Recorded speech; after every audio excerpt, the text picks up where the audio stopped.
오늘 저는 잠언 14장 13절에서 24절의 말씀을 가지고 인생의 지침서라는 제목을 통하여 하나님의 말씀을 증거하고자 합니다. 세상을 살다 보면 언제나 기쁜 일만 있는 것이 아닙니다. 슬픈 일도 있기 마련입니다. 어떤 사람은 자기 삶은 언제나 기쁜 일만 가득하다고 말하기도 합니다. 그런데 사람이 그렇게 기쁜 일만 가지고 있으면 좋겠지만 사실은 그렇지가 않습니다. 세상의 대통령이라도 항상 기쁜 일만 있는 것이 아닙니다. 기업의 총수라도 항상 행복한 일만 있는 것이 아닙니다.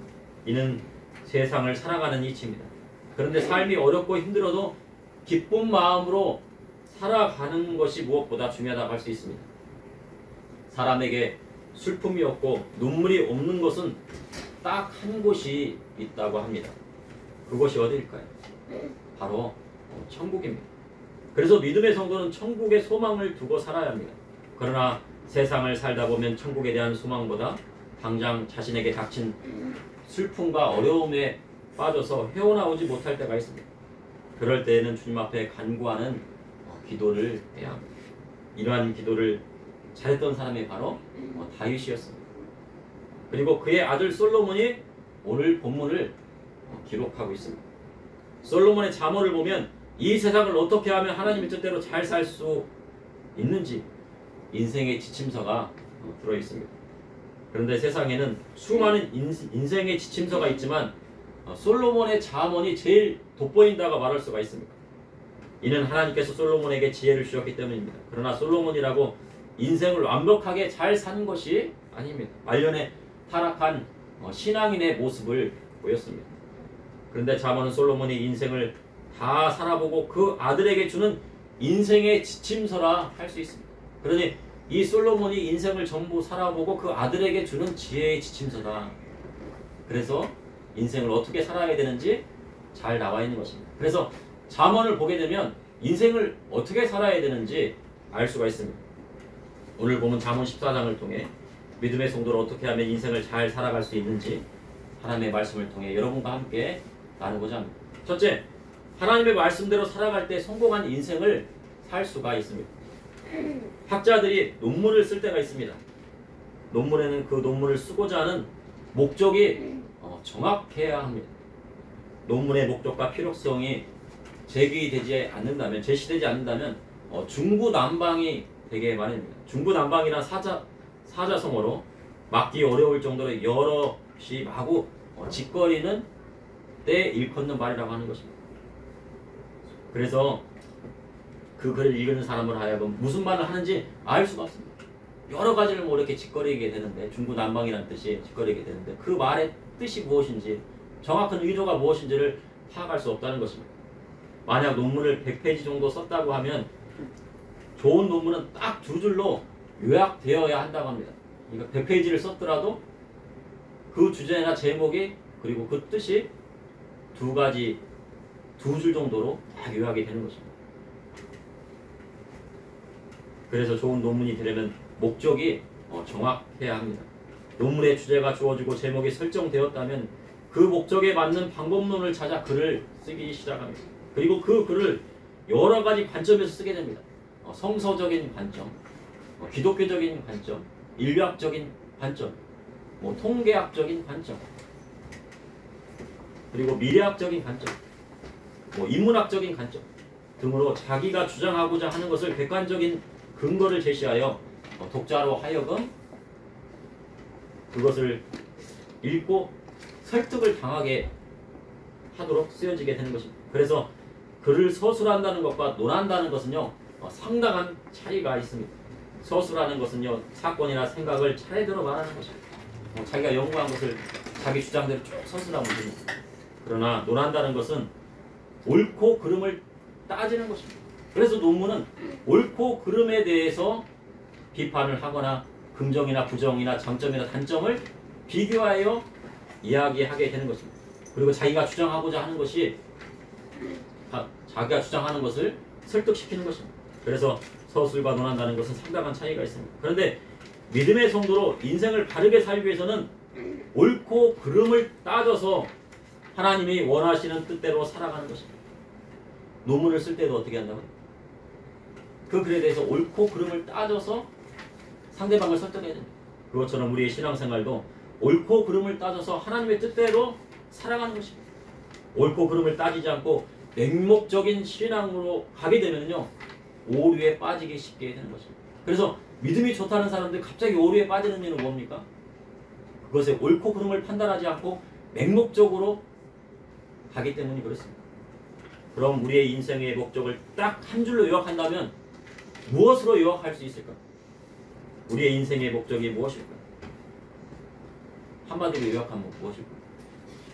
우리 어린이 여러분, 살아가는 목적이 뭡니까? 한마디로 딱 이야기할 수 있겠다. 한마디로 딱 얘기하면요, 우리 인생의 목적은, 성경이 말하는 우리의 인생 목적은 하나님 앞에 영광 돌리는 삶이라 할 수 있습니다. 이 땅에서 하나님 앞에 영광 돌리는 삶을 살고 천국에 가서 영원히 하나님을 찬양하는 것입니다. 그래서 우리의 삶이 언제나 하나님을 찬양하는 삶을 살아야 한다는 것입니다. 그래서 다윗처럼 하나님을 찬양하는 것이 얼마나 중요한지를 깨달아 하는 것입니다. 찬양 별거 아니야 라고 생각할 수 있지만 다윗이 쓰임받은 이유는 무엇입니까? 다윗이 하나님을 열심히 찬양했기 때문입니다. 그래서 쓰임받는 것입니다. 잠언 14장 13절에 웃을 때에도 마음에 슬픔이 있고 즐거움의 끝에도 근심이 있느니라. 우리의 인생은 웃을 때에도 마음에 슬픔이 있습니다. 막 웃고 있는데도 그 마음 가운데 뭐가 있어요? 슬픔이 있어요. 형제들끼리 모이게 되면요, 웃음꽃이 피지만요, 돌아가신 부모님을 생각하면 슬픔이 막 있는 거예요. 우리 옛날에 우리 아버지가 있을 때는 이런 일이 있었지. 아버지가 밖에 추울 때 막 들어오시다. 아유 추워 하고 들어오실 때가 생각이 나는데, 그러면서 고구마를 이렇게 구워가지고 오셨던 때가 있었지. 그런 얘기하면 어떻게 해요? 막 웃음꽃이 피지만 또 어떻게 합니까? 마음 가운데 슬픔이 있는 것입니다.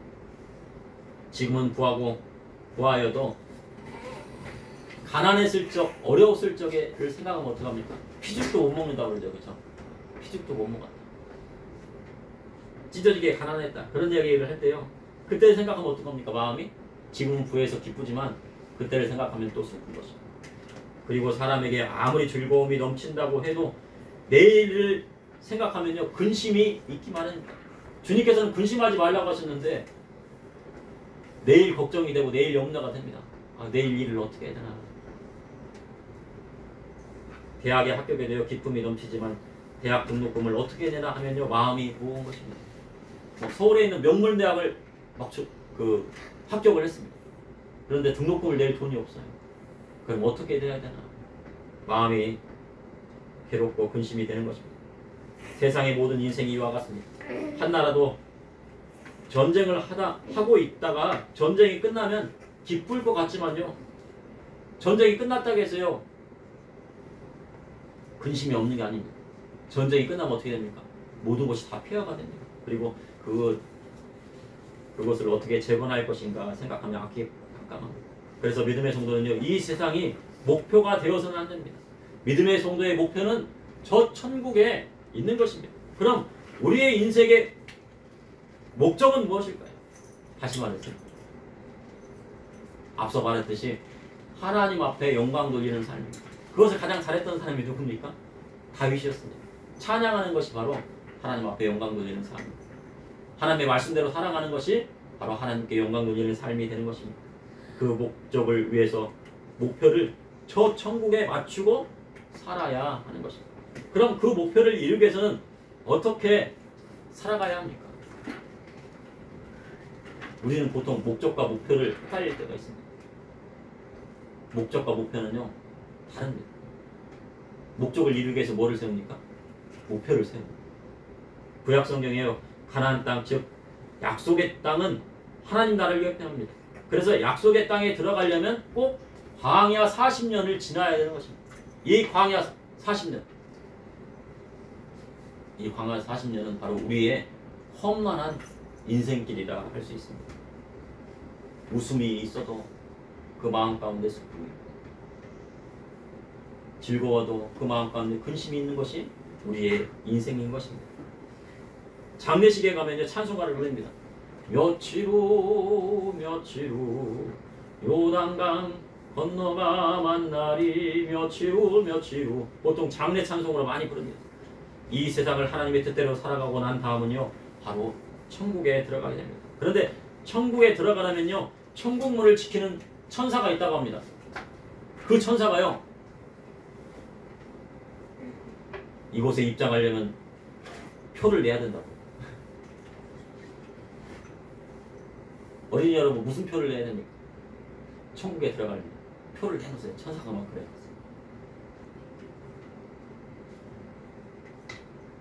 나는 구원 열차. 예수님을 믿는 그 표가 있어야 돼요. 그 티켓이 있어야지 천국 들어가는 거예요. 티켓이 없으면 어떻게 합니까? 들어갈 수가 없어요. 그래서 예수님을 잘 믿어야 됩니다. 그 티켓은 어디에 있습니까? 예수 믿는다는 티켓이 어디에 있어요? 우리 마음 속에 있어요. 이 마음 가운데 예수 믿는지 없는지. 그래서 다른 사람이 예수 잘 믿는지 안 믿는지, 거짓말하는지 알 수가 없어요. 왜냐하면 그 티켓은 어디에 있으니까요? 우리 마음 속에 새겨져 있어요. 우리 마음 가운데 예수를 믿는 것이 새겨져 있기 때문에 그 티켓이 여기에 있는 것입니다. 그것이 신비인 것입니다. 잠언 14장 14절에 마음이 굽은 자는 자기의 행위로 보응이 가득하겠고 선한 사람도 자기의 행위로 그러하리라. 마음이 굽다는 것은 마음이 삐뚤어졌다는 것입니다. 마음이 삐뚤었다는 것은요, 영원히 삐뚤었다는 것입니다. 요한삼서 1장 2절에 내 영혼이 잘된 같이 범사가 잘되고 강건하기를 내가 강구하노라 합니다. 여기서 영혼이 잘된다는 것은요, 마음이 올바르다는 뜻입니다. 우리가 막 영혼이 잘된다고 해서 막 그 영적으로 잘되는 걸 아는데 그것이 아닙니다. 소울이에요, 소울. 지난번에 말씀드렸죠. 마음이 잘돼야 돼요. 마음이 올바라야 된다는 것입니다. 마음이 올바르다는 것은요, 하나님의 말씀대로 살아갈 때 이루어지는 것입니다. 그리고 마음이 올바라야지 어떻게 해요? 하나님 앞에 영적인 삶도 나아갈 수 있는 거예요. 내 마음 가운데 올바른 마음을 갖고 있어야 어떻게 합니까? 주님께서 내 마음 가운데 찾아오시는 거예요. 예수님을 믿는 마음으로 나아가야 되는 것입니다. 그런데 마음이 비틀어지면요, 자기가 행한 대로 보응이 내린다고 말씀하고 있습니다. 그런데 마음이 비틀어진 사람도 보응을 받지만 선한 사람도 보응을 받는다고 했어요. 지난 시간 어떤 보응을 받는다고 했습니까? 선한 사람은, 착한 사람은 뭐를 받아요? 칭찬을 받죠. 그렇죠? 하나님 앞에 칭찬받는 거예요. 어린이가 선한 일을 했어요. 착한 일을 했어요. 부모님 말씀을 잘 들었어요. 그럼 누구한테 칭찬받아요? 엄마 아빠한테 칭찬받잖아요. 그렇죠? 그것처럼요, 사람이 하나님 앞에 선한 일을 하게 되면 누구한테 칭찬받습니까? 하나님께 칭찬을 받게 되는 것입니다.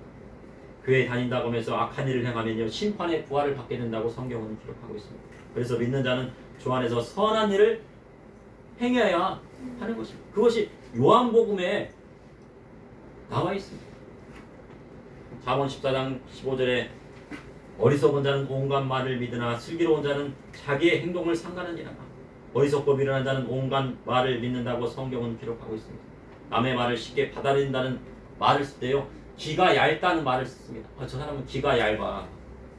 귀가 이렇게 얇다는 것이 아니고요, 다른 사람 말을 쉽게 듣는다는 얘기예요. 다른 사람 말에 쉽게 빠진다는 얘기입니다. 이는요, 귀가 얇아서 다른 사람의 말을 잘 듣는데 나이가 들어도 팔랑 귀인 사람이 많다고 합니다. 이게 팔랑귀예요. 팔랑 하면서요, 남의 말을 잘 들어요. 그래서 귀가 얇아서 다단계나 이단이나 사기꾼에게 잘 속아 넘어가기도 합니다. 그래서 나중에는 모든 재산을 누구한테 빼앗겨요? 사기꾼에게 빼앗겨요. 야, 내가 시급을 많이 줄게. 시급 5만 원이야. 시급이 5만 원. 그래가지고 그러면 8시간이면 5팔에 40만 40만 원. 일당을 40만 원 줄 거야. 가봤더니 뭐예요? 보이스 피싱에 그 수거책이 된 겁니다. 그래서 은행에서 돈 빼다가 누구한테 그랬습니까? 경찰한테 잡힌 겁니다. 돈을 많이 준다고 하는 거는요, 쉽게 주는 것이 아닙니다. 거기에는 상당한 대가가 있는 거예요. 그래서 슬기로운 자는 자기의 행동을 삼간다고 말씀하고 있습니다. 이는 무엇인가 결정할 때 깊이 생각하고 살핀다는 것입니다. 그래서 분별 있게 행동하게 됩니다. 잘못해서 이단에 빠지게 되면요, 모든 재산을 탕진하고 인간관계마저 단절되게 마련입니다. 그래서 믿음의 성도는요, 슬기 있는 사람이 되어야 합니다.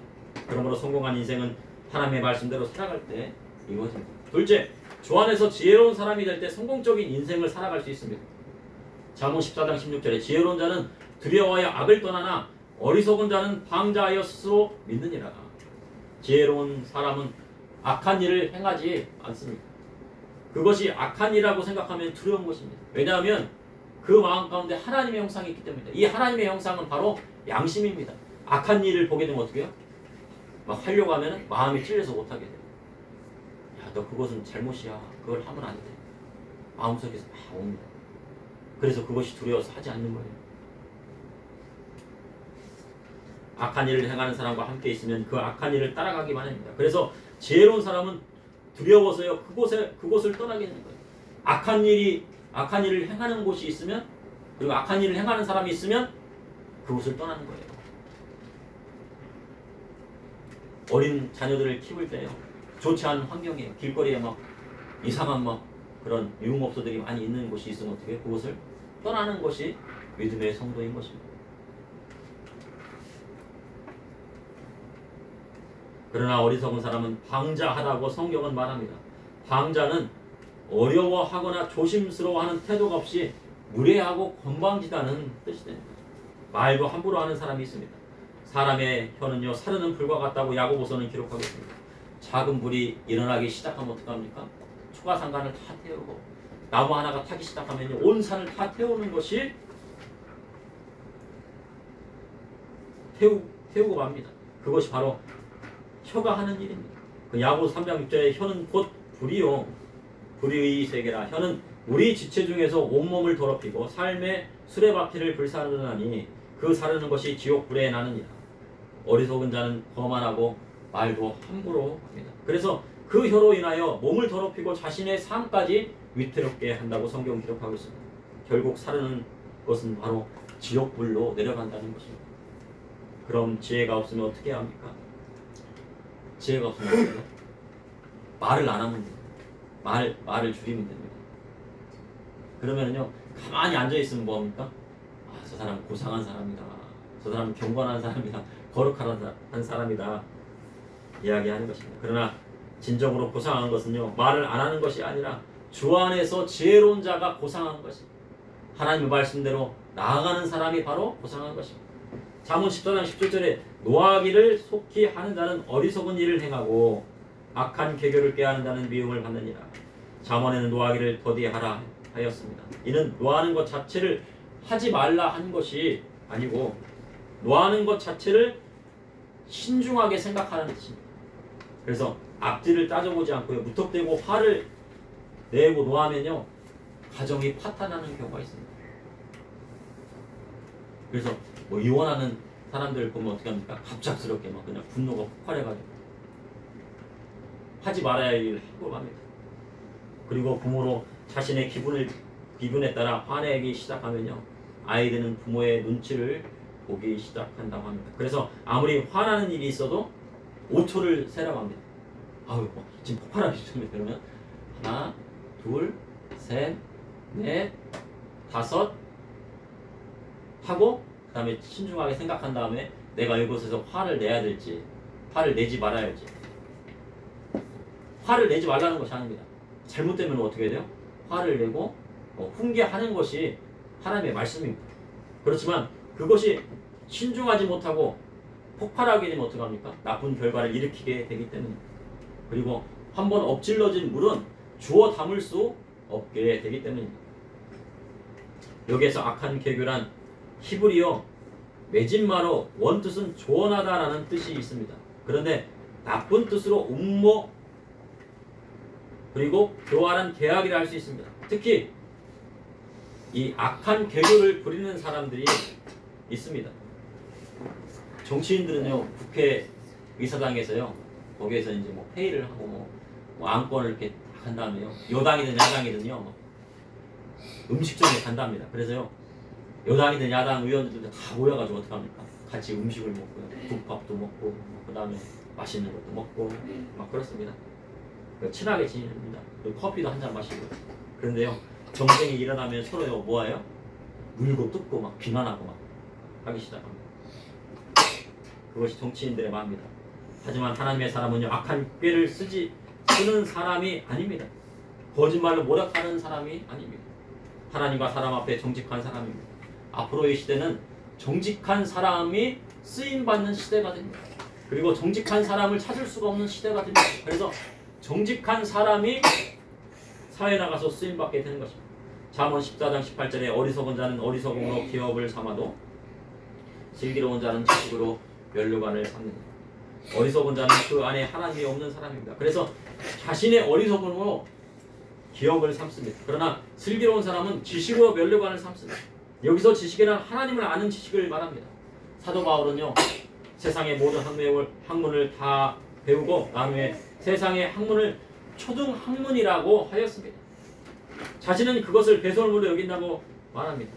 세상의 모든 학문을 다 배우고 난 후에야 비로소 하나님 앞에 세상 학문이 초등학문이라 할 수 있는 것입니다. 그것을 깨닫게 된 것입니다. 솔로몬처럼 세상의 모든 부와 명예와 권력을 다 가져본 후에 그것이 헛되고 헛되다고 말할 수 있는 자격이 되는 것입니다. 세상의 모든 것을 다 가져본 후에 하나님 앞에 진정으로 그것이 헛된 것임을 알게 되는 것입니다. 그래서 슬기로운 자는 지식을 면류관으로 삼는 것입니다. 그래서 학생들은 지식을 쌓으려고 노력을 해야 합니다. 어린 학생들 지식을 쌓으면 어떻게 됩니까? 지식이 뭐예요? 지식은요, 아는 겁니다. 아는 거. 내가 몰랐던 걸 아는 게 뭐예요? 지식이에요. 그럼 하나님을 아는 지식은 뭡니까? 내가 하나님을 알지 못했는데 하나님을 알아가는 것이 바로 하나님을 아는 지식이 되게 되는 것입니다. 특별히 하나님을 아는 지식을 쌓는데 힘을 쏟아야 합니다. 그래야 할 때 그를 하나님께서 높이 들어서 주시는 것입니다. 그러므로 주 안에서 지혜로운 사람이 될 때 성공적인 인생을 살 수가 있습니다. 셋째, 주 안에서 지혜로운 자의 재물은 그의 면류관이 되나 미련한 자의 소유는 미련한 것이 되고 맙니다. 잠언 14장 19절에 악인은 선인 앞에 엎드리고 불의한 자는 의인의 문에 엎드립니다. 하나님은 의로운 사람을 세우시고 불의한 자를 엎드러지게 하십니다. 이것이 인생의 법칙입니다. 미국의 대부호인 카네기나 록펠러가 천문학적인 기부를 하였다고 합니다.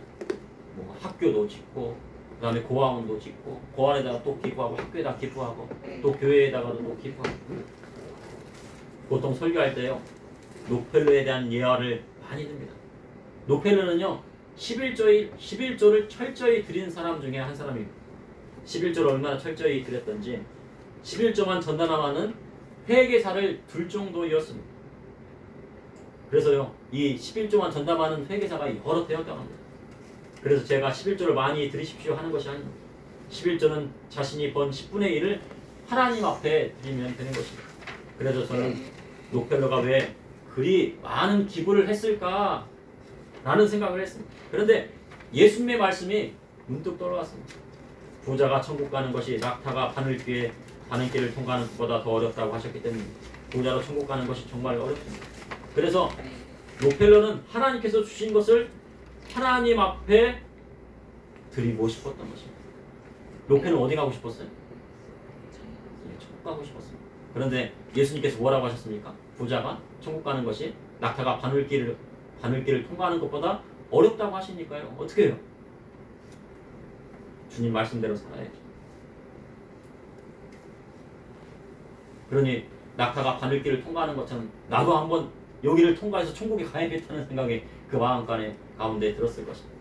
잠언 14장 20절에 가난한 자는 이웃에게도 미움을 받게 되나 부유한 자는 친구가 많으니라. 가난한 자는요 이웃에게도 미움을 받게 된다고 성경은 기록하고 있습니다. 여기서 이웃이란요 뭐 옆집에 있는 사람은 이웃이라기보다는요 부모, 형제, 자매, 친척까지 포함되는 것이 바로 이웃입니다. 그래서 부모, 형제, 자매, 친척을 사랑하는 것이 무슨 사랑이에요? 이웃사랑이 되는 거죠. 가까운 이웃사랑이고 먼 이웃사랑은 뭡니까? 내 나라에 있는 사람, 내 민족에 있는 사람들, 내 이웃집 이런 사람 이웃이 되겠죠. 그런데 가난하면 어떻게 됩니까? 형제라도요 그를 멀리 하려 합니다. 또 그리고요 가난하면 어떻게 됩니까? 부모라도요 부담스럽게 생각한다고 합니다. 사이가 왔는데 막 부잣집 사이가 왔어요. 그랬더니 그냥 양말도 안 신고 막 뛰어나오더랍니다. 근데 아유 가난한 사회를 어떻게 아유 맞서 쳐다보지도 않아. 아니 그런 사람도 있다고 합니다. 그래서 가난하면 안 돼요.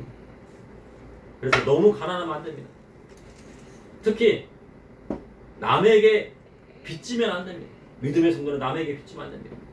교회 다닌다고 하면서요 빚지고 형제들에게 빚 끌어다니면요 형제라도 등 돌리는 것이 이 세상의 이치가 되는 것입니다. 그런데 만약 친형제 자매가 어려움에 처해 있으면 등 돌려야 합니까? 그것은요 하나님의 뜻이 아닙니다. 어려운 형제가 있으면 보증 서지 말고 할 수 있는 만큼 도와주는 것이 하나님의 뜻입니다. 나한테 돈이 없는데 막 빚내서까지 막 어떤 사람은 그러더라고요. 그런 사람도 있어요. 돈 좀 꺼달라고 그래요. 나 돈이 없는데 그랬더니 너 카드 있잖아. 카드를 긁어가지고 꽂아. 근데 하나님께서 카드 긁어서 꽂으라 하겠습니까? 안 꽂으라 했습니까? 예.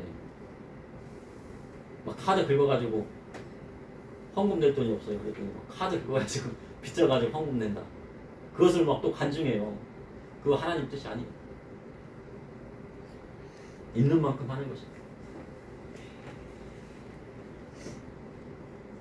그런데 부유한 자는 친구가 많다고 성경은 기록하고 있습니다. 부유하여 친구가 많아지면 장점도 있습니다. 많은 친구가 있으면 어때요? 많은 사람들이 막 나를 따르니까 부한 사람들한테는요 그 부한 사람을 따라다니는 많은 사람이 있어요. 그러나 단점도 있습니다.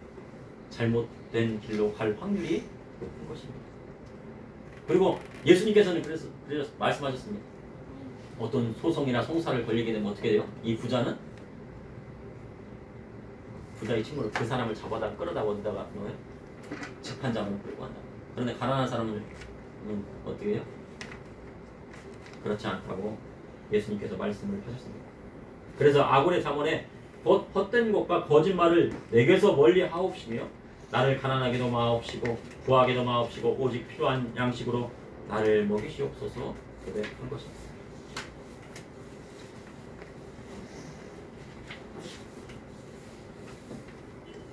여러분들은 어떤 인생을 쓰고 싶으십니까? 주 안에서 지혜로운 자로 인생의 글을 쓰고 싶으십니까? 아니면 미련한 자로 인생의 글을 쓰고 싶으십니까?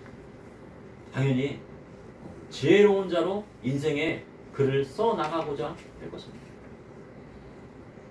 여러분들이 앞으로 살아가는 인생이 다 뭐가 돼요? 하나의 글이 될 수가 있습니다. 하나의 책이 될 수가 있습니다. 그 인생이 기록되는 곳이 어디입니까? 천국에 다 기록되어 있어요. 태어날 때부터 죽을 때까지 그 기록이 다 되어 있어요. 그래서 누구는 속일 수가 없어요. 하나님은 속일 수가 없는 거예요. 그래서 인생을 어떻게 살합니까? 하나님의 말씀대로 살아야 돼요. 그러므로 믿음의 성도가 하나님의 말씀대로 살아갈 때 성공한 인생을 살 수 있습니다. 주 안에서 지혜로운 사람이 될 때 성공적인 인생을 살 수 있습니다. 주 안에서 지혜로운 자의 재물은 그의 면류관이 되나 미련한 자의 소유는 미련한 것이 된다고 성경은 기록하고 있습니다. 잠시 기도하시겠습니다. 사랑해 주님 오늘도 감사합니다.